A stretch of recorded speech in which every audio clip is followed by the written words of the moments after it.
Welcome everybody to another episode of our Wide Right yet to be named betting show. I don't know why we haven't come up with a name yet, but we'll figure out. We'll figure out one of these days. I'm Levi Stevenson, joined by Jacob England and Austin Keeney. Matisse is out again this week. He just getting home late tonight. We had some weather here in Iowa, so he got held up a little bit. So it's just gonna be us three again this week. We'll get Matisse back next week. This show is obviously brought to you by DRF Sportsbook. We get all of our odds from there. If you sign up on DRF, you can use code WRNL300 to receive a 100% deposit match up to $300 with a minimum of $100. Get you free money to bet with right off the bat. It's a pretty good deal. You can get in there and kind of get after it right away. Let's get into it last week. So obviously we have got some Iowa State stuff to go through. Iowa State picking up a huge win against Texas with an 11-point there. That obviously covered. Feeling pretty good about that. So moving into this weekend, Iowa State is on the road in Stillwater, Oklahoma, taking on Oklahoma State. Ken Pomp currently has this game as a 61-60 win for Iowa State, 52% chance. So Ken Pomp has this as a 1-point favorite this weekend. What do you think about that, Jake? I do like the win there. I think I'll take the win. I also believe that it's going to be around that ballpark. I think it's going to actually be an ugly win, just after the high of Texas. I think I'm going to take the under on it. I really do. So that would be a 121 under. So you're going to take the under of a 61-60 final? Yep. Okay. Awesome. Where you at? I hate it. I hate this one. It's a letdown. It's a big letdown spot for Iowa State. So after playing Kansas and Allen Fieldhouse, Texas at home. Yeah. Yeah. I think if you're looking for gambling value, there's probably some on Oklahoma State. Now, personally, I can't figure Oklahoma State out. I think I bet on them. I bet on them or against them, I don't know, probably 5 times this year, and I don't think I've been right yet. So take that with a grain of salt. But I think the betting value is on Oklahoma State. I, of course, will be rooting for Iowa State to win the game. I will not be betting on Oklahoma State, but that's where I think the betting value is. Fair enough. I think Iowa State's going to win this, and then if it's a 1.5 point spread, I'll take Iowa State to cover that. I just think they're playing so well right now. The defense is locked down. They played well in Allen Fieldhouse, and if you can play well in Allen Fieldhouse, you can play well anywhere. And I think that they just got so much going in their favor right now. And Oklahoma State's a solid team, but definitely not world beaters. Certainly not anywhere near the caliber of Texas or Kansas. So give me Iowa State maybe in a 10-point game there, and I'll take the over on that one. Then next Tuesday, humongous showdown with Kansas State at home. Kansas State just took down Kansas the other night, or last night I should say, and in double overtime, and this is a big one for Iowa State, because right now it's Kansas State, and Iowa State at the top of the Big 12, tied at the top of the Big 12.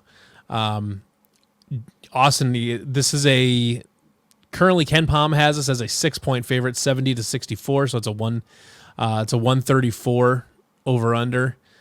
I don't know what you feel about the spread or the over under on that one. Kansas State can really score, so I can see points being put up. Again, Hilton Coliseum for a top 10 opponent. What we think is going to be a top 10 opponent. Whatever happens this weekend happens. Huge game. I like Iowa State to take care of business at home, but I would like the over a little bit more. I think Kansas State has been on a roll scoring points. They're like in the 80s almost every single game. So again, betting value I think is on the over. I like Iowa State because we are just absolutely pounding teams at Hilton this year. Yeah. Jacob? Well, Texas was also a scoring team as well, and we saw what happened on there. I'm going to say it's going to be a closer matchup. I think the point spread is going to be Kansas State for that. I think Iowa State's going to win it, but I think Kansas State is really good. I'm going to take the over, and I'm going to take the points for Kansas State. I like the over as well. I mean, Kansas State scores a bunch of points, and Iowa State the offense has been looking much better in conference play, where they look like they're not incapable of scoring 70 points most nights. And I'm actually going to take Iowa State on the points here. I know that Kansas State's a good team, but The way Iowa State is able to close games, where just the last 6 minutes or so of every single game, they just make life absolute hell for the other team, especially at home, where they just make it miserable to play the last 20% of the game, and that's where they can develop a 10-point lead and then just hang on to it.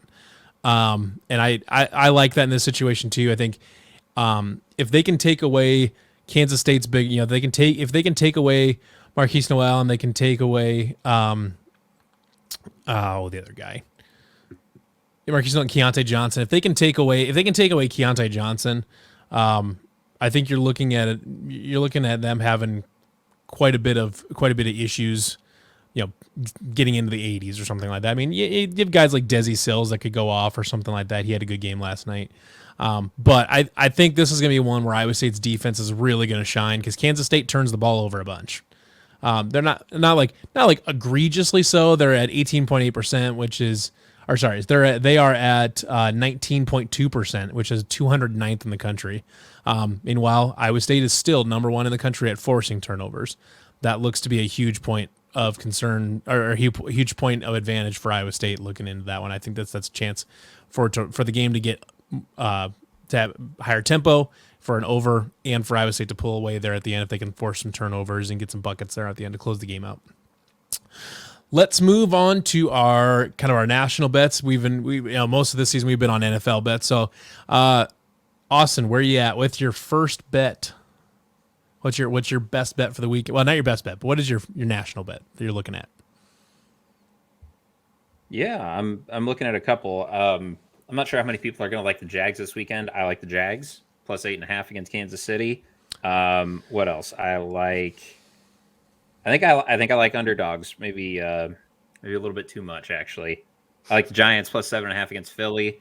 I wanted to talk futures for just a second because DRF has matchups for the big game. I'm not sure if we're allowed to call it the Super Bowl or not. This was an interesting one that I saw. So the 49ers to beat the Bills in the Super Bowl is 13-1.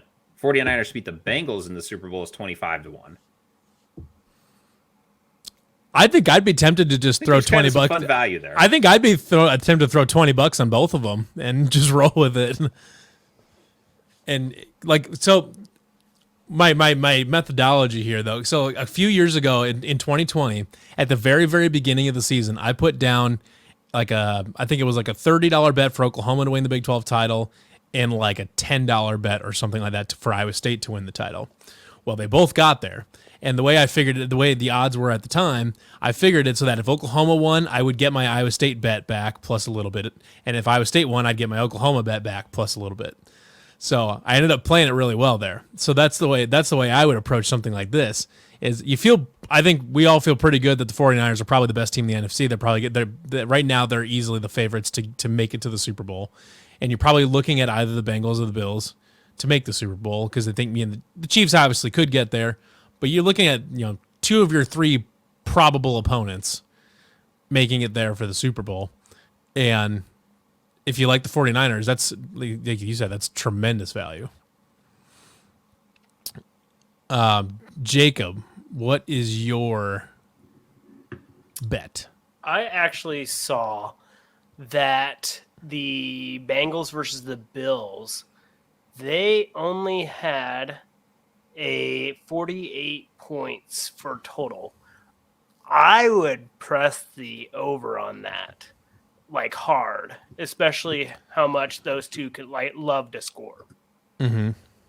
What was the over under? The over under is 48. So each of them would just need 24 points. Right. And I if I'm remembering right, there's very few times that both those teams did not get under 24 points. Right. No, it's an interesting one. That's a good find. The one I'm looking at here is San Francisco's only a 3.5 point favorite of the Cowboys. I know the Cowboys are solid, but the 49ers look totally untouchable right now.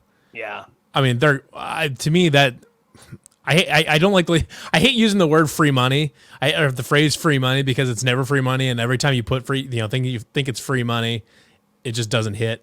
or whatever, and like some big upset happens. However, this feels like a pretty confident one that I feel pretty good about is taking San Francisco minus 3.5 at minus 112 odds. I mean, the 49ers are playing unbelievably well right now, and I don't see the Cowboys being an obstacle for them really. Maybe when they get to the NFC title game, maybe the Eagles could give them some problems, but I don't see the Cowboys giving the 49ers a lot of issues. No, and I know Dak can be prone to turning the ball over. And against that defense, but with those pass rushers and against that defense, yeah, I would see a few. I'm gonna, there's a prediction or some future, I would do or game prop. Excuse me, I would do at least one interception. I think that's probably a good one. Let's see what we've got for props. We got any fun props? They've got some interesting. The pre-packs is what they call them. So kind of like pre-packaged parlays in here. A couple really interesting ones. Money. Let's see. You can get for plus 270 at plus 270. You can get 49ers on the money line and Deebo Samuel to score a touchdown as a parlay at plus 270. You can take the over and Tony Pollard to score a touchdown at plus 350. You can take 49ers on the spread with George Kittle as a touchdown scorer at plus 350. Holy cow. That might be my pick for the week. Yeah, that would be a good pick. I think I'm gonna make that my pick for the week though, is for San Francisco to cover and George Kittle to get a touchdown, plus 350. I'm prepared to say that that's my pick for this week. Otherwise, some really, really interesting ones here. We had to get Austin back here. I think Austin might have froze out, so he's coming back. I have no idea what just happened. So Jacob took. You're taking the over on the Bengals game, the 48.5. Yeah, the Bills Bengals over for 48. That seems so low for the Bills Bengals. And then I was looking in DRF's prepackaged parlays they have in here, and at plus 350 you can get 49ers to cover 3.5 and George Kittle to score a touchdown. I'm going to take that. I'm taking that plus 350. That's tremendous value there. And honestly, you could get even if you're not feeling not quite that spicy, you could take the 49ers to cover 3.5 and take Brock Purdy to throw over 1.5 touchdown passes, which he's done every single game he's played for the 49ers.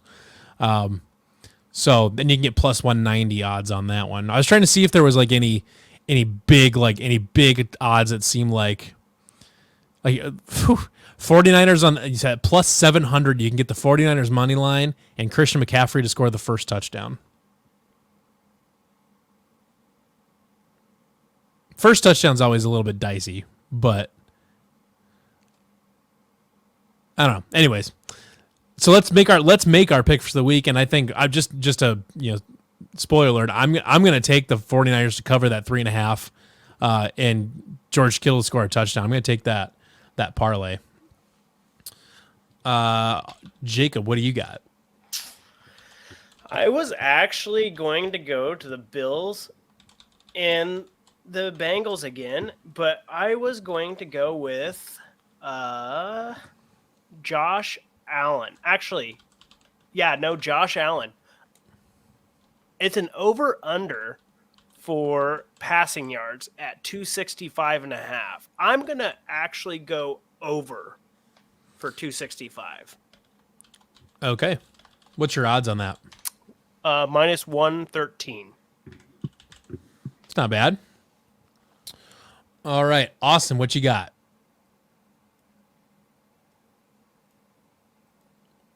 I think Austin might be froze again. Well, we'll figure it out later. Austin will let us know. But anyways, so those are our picks. We'll fill you guys in next week, and Austin will. I'll make sure he stays honest, and I'll make him give me his pick right now. Oh wait, is he here? Austin? He's like, I got the greatest pick ever. Is Austin live from the ISS? Oh my gosh, he's frozen again. Wait. I don't Austin, know. contact to Mars. Something happening with the storm. I have no idea. I don't know. What's your just keep getting booted out. Give of us here. your bet quick, real I quick. fixed the Bengals +5 before I crash out again. What's your? Let's see. Bengals +5. Do you have your odds? Yeah, just -110. Just -1. I just don't see any way since they're going to keep that close. Josh Allen's going to throw a pick at a bad time. Bengals. Are you taking now? Would you take them on the money line? I think that's good play. Although I would rather just go ahead and take the spread, take the points. Yeah. All right, very good. So I took the 49ers cover and Kittle touchdown parlay. I'm a sucker for parlays. Austin took the Bengals to cover 5, and Jacob took Josh Allen over 265 passing yards. So that is our picks for this week, and we're going to wrap up the show. Everybody, I should remind you what our running totals are. I hit on Stephon Diggs hitting 7 catches last week, so I'm up to 227. Jacob hit on Brock Purdy over 1.5 touchdown passes, up to 148. Austin was the big loser last week. George Kittle did not catch a touchdown on just about every other 49er pass catcher. He's down to 77, and obviously Matthias was not here, so he didn't get a bet in last week. Since he has to miss this week again, I might just see if I might just text him and get one, just so he's not so far behind, anyways. But that is actually going to be our show for now. Just remember, if you go sign up for DRF Sportsbook, you can get 100% deposit match up to $300 with a minimum of $100 by typing in WRNL 300 at checkout, or not what checkout, but while you're signing up and creating your account. So definitely do that. Get some free money to bet with. So everybody, thank you for watching this episode again. For Jacob England and Austin Keeney, I'm Levi Stevenson. Everybody have a great rest of your week.